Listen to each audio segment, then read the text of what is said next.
சிவபுராணத்தில் வரும் உலகின் காதல் கவிதை சிவசதி. ஆதிசக்தி உண்மையில் சிவனை மணக்க பிரம்மாவின் மகனான் தக்ஷணன் புத்திரியாக புரிந்தாள். அவள் பிறந்த காரணத்தின்படி தக்ஷணன் மகள் சதி சிவனை வணங்கி விரும்பி மருந்து கொள்கிறாள்.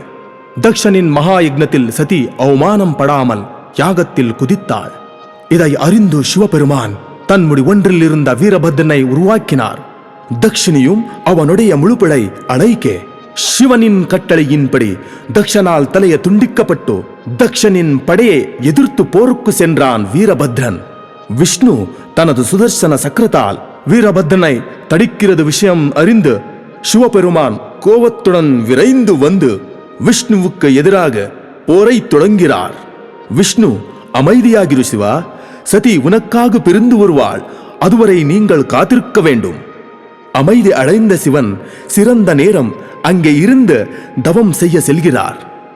சிவன் தவத்தில் இருந்தாலும் வேளுப்புறமாக இருந்தாலும் சிவன் எல்லாவற்றிலும் சதியே காணுகிறார். சிவன் சிவோகம் சிவோகம் சிவோகம்.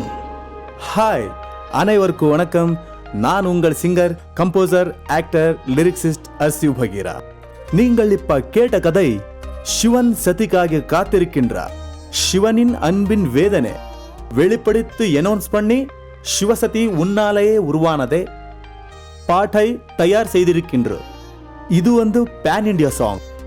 கன்னடிலும் தெலுங்கிலும் ஆல்ரெடி வெளியிடப்பட்டது. தமிழ் கம்மிங் 12th Friday அர்சிவ் பகீரா யூடியூப் சேனலின் ஒளியாக ரிலீஸ் செய்கின்றோம். நீங்கள் பார்த்து விரும்பி எங்களை ஆசீர்வதிக்கும். Keep support. Thank you all. Love you all. Love me all. Namaste.